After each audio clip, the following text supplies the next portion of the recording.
بسم اللہ الرحمن الرحیم۔ السلام علیکم ورحمۃ اللہ وبرکاتہ۔ محترم ناظرین، آج کی اس ویڈیو میں ہم ذکر کریں گے کہ آب زمزم کا پانی ایک چشمے کی شکل میں زمین سے نکلا تھا تو پھر یہ کنویں کی شکل میں کیسے تبدیل ہوا۔ خانہ کعبہ کو حضرت ابراہیم اور حضرت اسماعیل علیہ السلام سے پہلے کس نے بنایا تھا؟ تو آئیے چلتے ہیں آج کی ویڈیو کی طرف۔ حضرت ابراہیم علیہ السلام کی دو بیویاں تھیں۔ ایک دن حضرت ابراہیم علیہ السلام کو اللہ تعالیٰ کا یہ پیغام ملا کہ اے ابراہیم، اپنی بیوی ہاجرہ اور اپنے بیٹے اسماعیل کو لے کر عرب کے صحرا میں چلا جا، جہاں کوئی بھی آبادی نہ ہو۔ اللہ تعالیٰ کا یہ پیغام ملتے ہی حضرت ابراہیم علیہ السلام اپنی بیوی اور اپنے بیٹے کو ساتھ لے کر نکل پڑے۔ حضرت ابراہیم علیہ السلام ان دونوں کو لے کر صفا اور مروہ کی پہاڑیوں کے درمیان جا پہنچے، جہاں پر اس وقت کوئی بھی آبادی نہ تھی۔ حضرت ابراہیم علیہ السلام ان دونوں کو کچھ کھجوریں اور پانی کا ایک مشکیزہ دیا اور واپس لوٹنے لگے۔ حضرت ہاجرہ رضی اللہ تعالیٰ عنہ نے آپ کا دامن پکڑ لیا اور کہنے لگی کہ ہمیں اس طرح تنہا کیوں چھوڑ کر جا رہے ہو؟ یہاں پر نہ کوئی پانی ہے، نہ ہی خوراک اور نہ ہی رہنے کی جگہ، ہم یہاں پر کیسے رہیں گے؟ حضرت ابراہیم علیہ السلام خاموش ہو گئے۔ حضرت ہاجرہ رضی اللہ عنہ نے بار بار پوچھا، لیکن آپ خاموش رہے۔ اس کے بعد حضرت ہاجرہ رضی اللہ عنہ نے خود ہی پوچھا کہ کیا یہ اللہ تعالیٰ کا حکم ہے؟ تو آپ علیہ السلام نے ہاں میں سر ہلایا۔ اس پر حضرت ہاجرہ رضی اللہ تعالیٰ عنہ نے کہا کہ اگر اللہ کا یہی پیغام ہے تو وہ ضرور ہماری حفاظت فرمائے گا۔ اس کے بعد حضرت ابراہیم علیہ السلام وہاں سے واپس ملک شام لوٹ آئے اور اللہ تعالیٰ سے دعا کرنے لگے کہ اے میرے اللہ، تیرے گھر کے پاس نہ کچھ کھانے کے لیے ہے اور نہ ہی کچھ پینے کے لیے۔ میں اپنے پیارے بیٹے اسماعیل اور اپنی بیوی ہاجرہ کو وہاں چھوڑ آیا ہوں تاکہ تیرا گھر روشن ہو جائے اور وہاں پر تیری عبادت سرعام ہو جائے۔ اے میرے اللہ، لوگوں کے دلوں کو ان کی طرف موڑ دے اور ان کے کھانے اور پینے کا انتظام کر دے تاکہ وہ تیرا شکر ادا کرتے رہیں۔ حضرت ہاجرہ رضی اللہ تعالیٰ عنہ پانی کے اس مشکیزے اور کھجوروں کے ساتھ گزارا کرتی رہیں۔ جب وہ ختم ہو گئے تو خوراک اور پانی کی کمی کی وجہ سے حضرت اسماعیل علیہ السلام رونے لگے۔ پانی کی تلاش میں حضرت ہاجرہ رضی اللہ تعالیٰ عنہ کبھی صفا کی پہاڑی پر چڑھتی تو کبھی مروہ کی پہاڑی پر، تاکہ کہیں پانی نظر آ جائے اور پھر واپس حضرت اسماعیل علیہ السلام کے پاس آ جاتی۔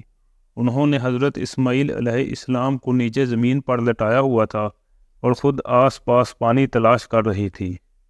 پانی کی تلاش میں حضرت ہاجرہ رضی اللہ تعالیٰ عنہ نے صفا اور مروہ کی پہاڑی کے درمیان 7 چکر لگائے اور ساتھ ہی اللہ تعالیٰ سے دعا کرتی رہی کہ اے اللہ، مجھے تیرے اوپر مکمل بھروسہ ہے، تو ہمیں اس مصیبت میں اکیلا نہیں چھوڑے گا۔ حضرت ہاجرہ رضی اللہ تعالیٰ عنہ کا یہ کہنا ہی تھا کہ اللہ تعالیٰ نے اسی وقت دعا قبول فرما لی۔ جہاں پر حضرت اسماعیل علیہ السلام زمین پر لیٹے رو رہے تھے اور اپنی ایڑیاں رگڑ رہے تھے، وہاں پر اللہ تعالیٰ کے حکم سے پانی کا ایک چشمہ جاری ہو گیا۔ حضرت ہاجرہ رضی اللہ تعالیٰ عنہ اس چشمے کو دیکھ کر بہت خوش ہوئی۔ انہوں نے خود بھی پانی پیا اور اپنے بیٹے کو بھی پانی پلایا۔ اس کے بعد حضرت ہاجرہ رضی اللہ تعالیٰ عنہ نے اس چشمے کے ارد گرد مٹی اور پتھروں سے ایک بند لگا دیا تاکہ پانی باہر نہ جائے۔ حضرت جبرائیل علیہ السلام نے حضرت ہاجرہ رضی اللہ تعالیٰ عنہ کو بتایا کہ گھبراؤ نہیں، بہت جلد تیرا خاوند ابراہیم اور تیرا بیٹا اسماعیل علیہ السلام اللہ کے گھر کو تعمیر کریں گے، جو رہتی دنیا تک کے لوگوں کے لیے عبادت کا مرکز ہوگا۔ پھر اس کے بعد اللہ تعالیٰ کے حکم سے آس پاس کھجوروں کے درخت اگ گئے۔ حضرت ہاجرہ رضی اللہ تعالیٰ عنہ ان کھجوروں سے پھل کھاتی اور چشمے کا پانی پی کر اللہ تعالیٰ کا شکر ادا کرتی۔ پانی اور خوراک دیکھ کر مختلف پرندے بھی وہاں آنا شروع ہو گئے۔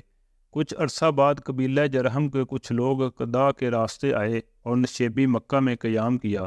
انہیں ایک پرندہ نظر آیا، کہنے لگے ایک عرصہ سے ہم اس وادی سے واقف ہیں اور ہمیں معلوم ہے کہ یہاں پانی کا نشان تک نہیں، اور یہ پرندہ تو پانی کے ارد گرد ہی چکر کاٹتا ہے۔ پھر انہوں نے 1 یا 2 اشخاص کو دہرایا کہ پانی کی خبر لے آئیں۔ راوی بیان فرماتے ہیں کہ جب وہ زمزم کے پاس پہنچے تو دیکھا کہ سیدہ اسماعیل وہاں ہیں۔ پوچھا ہمیں اجازت ہے کہ ہم یہاں پر پڑاؤ ڈالیں؟ آپ نے فرمایا پانی پر میرا حق ہوگا۔ کہنے لگے کہ ٹھیک ہے۔ دوستو، سیدنا اسماعیل علیہ السلام کے بعد کعبہ کی تولیت ان کے فرزند کے حصے میں آئی اور بنو جرہم متولی ہوئے۔ کچھ عرصہ بعد مکہ کی حرمت کا انہیں خیال نہ رہا، ہر نو وارد پر ظلم ڈھاتے اور کعبے پر چڑھائی جانے والی نظر اپنے لیے حلال کر لیتے، نتیجتاً اپنا وقار کھو بیٹھے۔ قبیلہ خزاع نے ان پر غلبہ پا کر انہیں دیس نکالا دے دیا۔ بنو جرہم زمزم کا کنواں مٹی سے ڈھانک گئے، جس سے اس کا پانی خشک ہو گیا۔ اس طرح آنے والی نسلوں کو بھول گیا کہ آب زمزم کہاں ہے۔ اس کے کئی سالوں بعد آپ صلی اللہ تعالیٰ علیہ وسلم کے دادا حضرت عبد المطلب رضی اللہ تعالیٰ عنہ نے اللہ تعالیٰ کے حکم سے خدائی کا کام شروع کیا، کیونکہ خانہ کعبہ کے ارد گرد پانی کی کمی کا مسئلہ بہت زیادہ تھا۔ انہوں نے اللہ تعالیٰ کے حکم سے آب زمزم کی تلاش کے لیے کھدائی شروع کر دی۔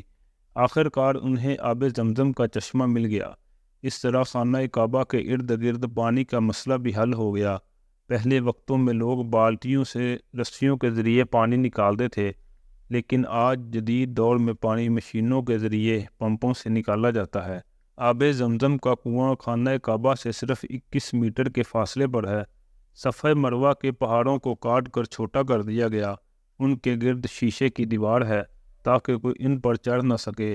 صفحہ مروہ کے پہاڑوں کو 2 گنبدوں کے ذریعے دکھایا جاتا ہے۔